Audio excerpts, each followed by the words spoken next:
ஓம் சரவண பவ முருகா போற்றி. முருகப்பெருமானுக்குரிய சிறப்பான விரத நாட்களில் ரொம்பவுமே முக்கியமான விரத நாள் அப்படின்னு பார்த்தா அது சஷ்டி. இந்த சஷ்டி விரதம் முருகப்பெருமானோட பரிபூர்ணமான அருளையுமே பெற்றுத்தரக்கூடிய ஒரு வழிபாடாக இருக்குது. அதுவும் ஐப்பசி மாதத்தில் வரக்கூடிய கந்த சஷ்டி விழா ரொம்பவுமே சிறப்பு வாய்ந்ததாக பக்தர்களால் போற்றி ஒரு சிறப்பான ஒரு விஷயமா பார்க்கப்படுது.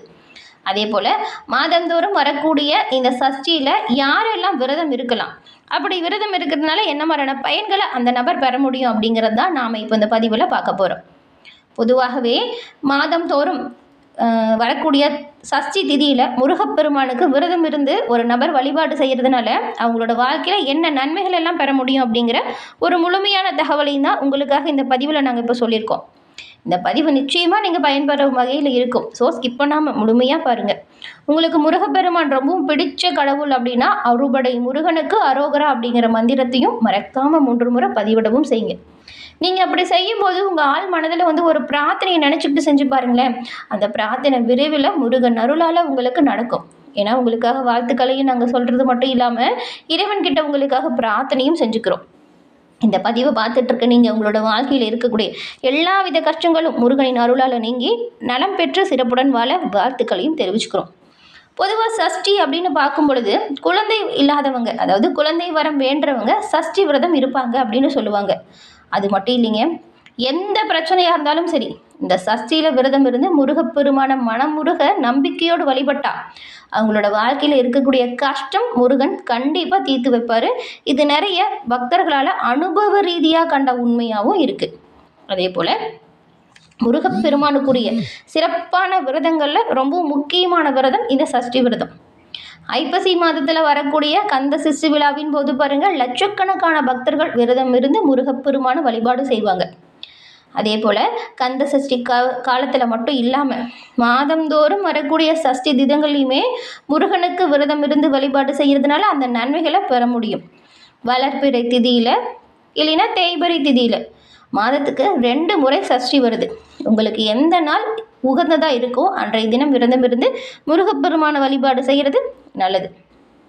உங்களோட வாழ்க்கையில் எந்த பிரச்சனையாக இருந்தாலும் சரி, குழந்தை வரம் வேணும் அப்படின்னு நினைக்கிறவங்க தான் சஷ்டி விரதம் இருக்கணும் அப்படின்றது இல்லை. குழந்தை வரத்துக்காக வேண்டுறவங்களுக்கு குழந்தை வரம் நிச்சயமாக கிடைக்கும். எந்த பிரச்சனையாக இருந்தாலும் சரி சஷ்டி தினத்தில் விரதம் இருந்து முருகனை வழிபாடு செய்கிறதுனால அந்த நபரோட வாழ்க்கையில் இருக்கக்கூடிய கஷ்டங்கள் எல்லாமே நீரும்.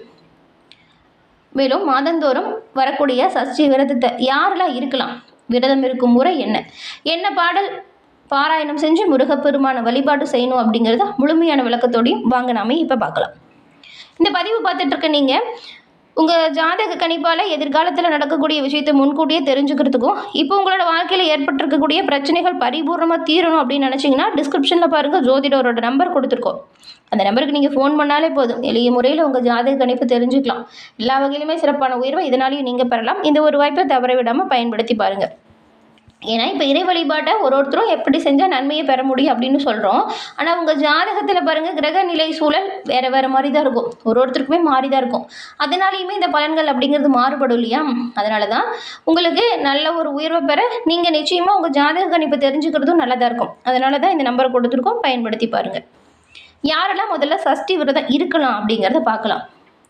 குழந்தை வரம் வேண்டவங்க, வறுமையில் வாழக்கூடியவங்க, தொழிலில் வளர்ச்சியே இல்லை, நான் எவ்வளவு கஷ்டப்பட்டாலும் அதற்கான முன்னேற்றம் இல்லை, ரொம்ப நாளாக ஒரு சில நோய்களை தவிக்கிறோம், எவ்வளவு மருத்துவம் பார்த்தும் எந்த ஒரு பயனும் இல்லை அப்படின்னு நினைக்கிறவங்களும், திருமணத்தில் தடை உள்ளவங்களும், கல்வியில் மேன்மை பெறணும் அப்படின்னு நினைக்கிறவங்களும், இதில் எந்த ஒரு பிரச்சனை இருந்தாலும் சரிங்க, இந்த பிரச்சனையில் இருக்கிறவங்க எல்லாருமே இந்த மாதந்தோறும் வரக்கூடிய சஷ்டி விரதத்தை முறையாக கடைபிடிக்கிறதுனால இந்த பிரச்சனையிலிருந்து நீங்கள் பரிபூரணமாக நீங்கி வர முடியும். இன்னும் நிறைய பிரச்சனை நிறைய மனிதர்களோட வாழ்க்கையில் இருக்கும். பிரச்சனைன்னு ஒன்று இல்லாதவங்க யாருமே இல்லை. அந்த குறை அந்த பிரச்சனை தீரணும் அப்படின்னா நீங்கள் கண்டிப்பாக வழிபாடு செய்ய வேண்டிய கடவுள் முருகன் தான். அதுவும் சஷ்டி விரதம் இருந்து முருகப்பெருமானை நீங்கள் வழிபாடு செய்கிறதுனால உங்களோட வாழ்க்கையில் நீங்கள் தீராது அப்படின்னு நினச்ச கஷ்டம் குறை எல்லாமே தீரும் முருகனின் அருளால். அதே போல் எப்போ இந்த விரதத்தை துவங்கணும் அப்படின்னு பார்த்தா, பிரச்சனைகள் தேயணும் அப்படின்னு நினைக்கிறவங்க தேய்பிறை சஷ்டிலையும் நல்ல விஷயம் தொடங்கணும், குடும்பத்தில் நல்ல ஒரு வளர்ச்சி ஏற்படணும் அப்படின்னு நினைக்கிறவங்க வளர்பிறையில் வரக்கூடிய சஷ்டி விரதத்தை துவங்கிறது ரொம்ப ரொம்ப சிறப்பு. சஷ்டி விரதம் அப்படிங்கிறது ரொம்ப ரொம்ப முக்கியம்தான். வளர்பிறையோ தேய்பிறையோ எந்த திதியாக இருந்தாலும் சரிங்க, வாழ்க்கையில் இருக்கக்கூடிய பிரச்சனை தீரணும் அப்படின்னு மனமுருக முருகப்பெருமானை வேண்டிக்கிட்டு இந்த சஷ்டி விரதம் இருந்தாலும் நன்மைகளை பெற முடியும். ஒரு சிலருக்கு நிறைய சந்தேகம் வரும் இல்லையா, அதற்காக இந்த விளக்கம். சஷ்டி விரதம் இருக்கணும் அப்படின்னு நினைக்கிறவங்க எப்படி விரதத்தை முறையாக கடைபிடிக்கலாம் அப்படின்னு பார்த்தா, சஷ்டி விரதம் இருக்கக்கூடியவங்க காலையில் எழுந்தவுடன் குளித்து முடிச்சுட்டு உங்கள் வீட்டு பூஜை அறையை சுத்தம் செஞ்சு விளக்கேற்றி வீட்டில் இருக்கக்கூடிய முருகப்பெருமானோட திருவுருவ படத்திற்கு செவந்தி பூவோ அல்லது உங்களால் என்ன ஒரு மலர் அன்றைய தினம் கிடைக்குதோ அந்த பூவை வச்சு நீங்கள் அலங்காரம் செஞ்சு, அதாவது வெள்ளை நிற பூக்கள் வச்சு அலங்காரம் பண்ணுறது இன்னுமே ரொம்ப சிறப்பு. உங்களுக்கு கிடைக்கக்கூடிய மலரை வச்சு பூஜை அறையை சுத்தம் செஞ்ச பிறகு நீங்கள் முருகப்பெருமானோட படத்திற்கு பொட்டு, அதாவது சந்தனம் குங்குமம் பூவெல்லாம் வச்சு அலங்கரிக்கணும். அதுக்கப்புறம் பாருங்கள், நெய்வேத்தியமாக நீங்கள் உங்களுக்கு என்ன ஒரு விருப்பமான பொருள் அன்றைக்கு தினம் செய்யணும்னு தோணுதோ அதை செய்யுங்க. அப்படி முடியாதவங்க காய்ச்சிய பாலோட சர்க்கரை அல்லது தேன் கலந்து வைக்கிறது ரொம்பவுமே நல்லது. அது மட்டும் இல்லாமல் அதோட 2 வாழைப்பழம், உங்களுக்கு என்ன பழம் கிடைக்குதோ அந்த பழம் வச்சு வெத்தலை பாக்கு வச்சு முருகனை மனமாற நினச்சிக்கிட்டு உங்களோட பிரார்த்தனையை நம்பிக்கையோடு முருகப்பெருமான் கிட்ட முறையிட்டு மனமுருக வேண்டிக்கோங்க. கண்டிப்பாக நீங்கள் நினச்ச நல்ல விஷயம் எல்லாமே நடக்கும். வேண்டுதல் விரைவில் நடக்கும். விரதத்தை மனம் மாற துவங்கணும், நம்பிக்கையோடு துவங்கணும். அருகில் இருக்கக்கூடிய முருகன் ஆலயம் சென்று இறைவனை வழிபாடு செய்கிறது இன்னுமே சிறப்பு. அது மட்டும் இல்லாமல் இப்போ சஷ்டி விரதம் இருக்கிறீங்க அப்படின்னு வச்சுக்கோங்களேன், நீங்கள் அன்றைய தினம் முழுதுமே சாப்பிடாமல் இருந்து இரவு பூஜையை முடிச்சுட்டு சாப்பிட்றது நல்லது. முடிஞ்ச அளவுக்கு ஒரு வேளை மட்டும் சாப்பிட்றது நல்லது. 2 வேளை நீங்கள் சாப்பிடணும், உடம்பு ஏதாவது சரியில்லை அப்படிங்கிறவங்க சாப்பிட்லாம், அதில் எந்த ஒரு தப்பும் கிடையாது. சாப்பிடாம விரதம் இருக்க முடியும் அப்படின்னு நினைக்கிறவங்க இந்த பால் பழம் இதெல்லாம் சாப்பிட்டு விரதம் இருக்கலாம். உடல்நிலை உங்களுக்கு எப்படி இருக்கும் அதுக்கேற்ற மாதிரி நீங்கள் எந்த முறையில் வேணாலும் விரதத்தை கடைபிடிக்கலாம். முருகன் எந்த ஒரு குறையுமே சொல்லாத கடவுள். நீங்கள் முருகனை மனசார நினைச்சாலே போதுங்க, முருகனோட பரிபூர்ண அருளையும் பெற முடியும். ஆனால் நம்மளோட ஒரு திருப்திக்காக இந்த மாதிரி விரதம் இருக்கிறது இன்னுமே சிறப்பான பலனை ஏற்படுத்தும். நம்மளோட உடம்புக்கும் சரி மனசுக்கும் சரி இது ஒரு நல்ல ஆரோக்கியமான விஷயமா இருக்கும். அதனால தான் உங்களால் உடல் ஆரோக்கியம் எப்படி இருக்குது அப்படிங்கிறத அதுக்கேற்றது போல் விரதம் இருங்க. அதில் எந்த ஒரு தவறுமே கிடையாது. அன்றைய நாள் பூரா இப்படி விரதம் இருந்துட்டு மாலையில் நீங்கள் உங்கள் வீட்டில் சட்கோண கோலம் அமைச்சு அதில் 6 அகல் விளக்குகளில் தீபம் ஏற்றணும். 6 தீபங்களுமே நெய் தீபமாக இருக்கிறது ரொம்பவுமே நல்லது.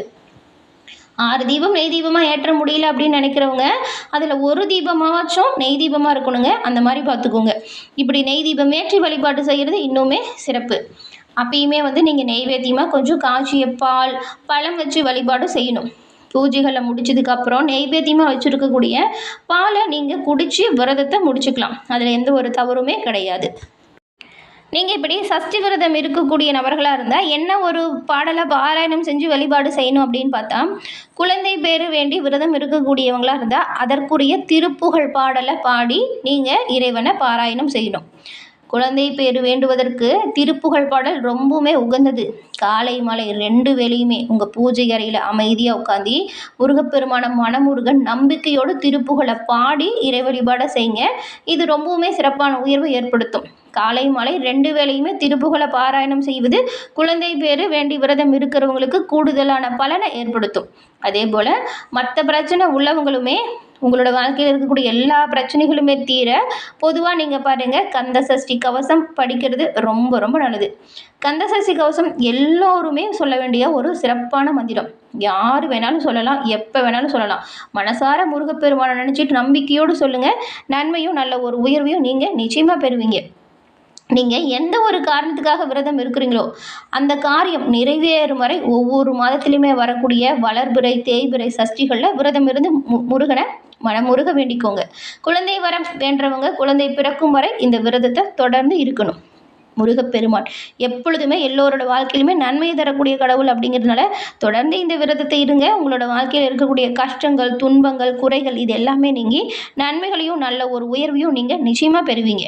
இந்த பதிவை பார்த்துட்டு இருக்க நீங்கள் முருகப்பெருமானோட பரிபூர்ண அருளாலும் எல்லா வகையிலுமே சிறப்பான உயர்வையும் நன்மையும் பெற்று நலமுடன் வாழ நாங்களுமே உங்களுக்கு வாழ்த்துக்களை தெரிவிச்சுக்கிறோம். என்ன நேயர்களே, இந்த பதிவு நீங்கள் பயன்பெறக்கூடிய வகையில் அமைஞ்சிருக்கும்னு நினைக்கிறோம். பதிவு பிடிச்சிருந்தால் லைக் பண்ணுங்கள். உங்கள் நண்பர்கள், குடும்ப உறுப்பினர்கள் அவங்களுக்கும் இந்த பதிவை ஷேர் பண்ணுங்கள். எல்லோருமே சஷ்டியில் விரதம் இருந்து முருகப்பெருமான் எப்படி வழிபாடு செஞ்சால் நன்மைகளை பெற முடியும் அப்படிங்கிறத எல்லோரும் தெரிஞ்சுக்கிட்டோம். என்ன நேயர்களே, இந்த பதிவு நீங்கள் பயன்பெறக்கூடிய வகையில் இருந்திருக்கும்னு நினைக்கிறோம்.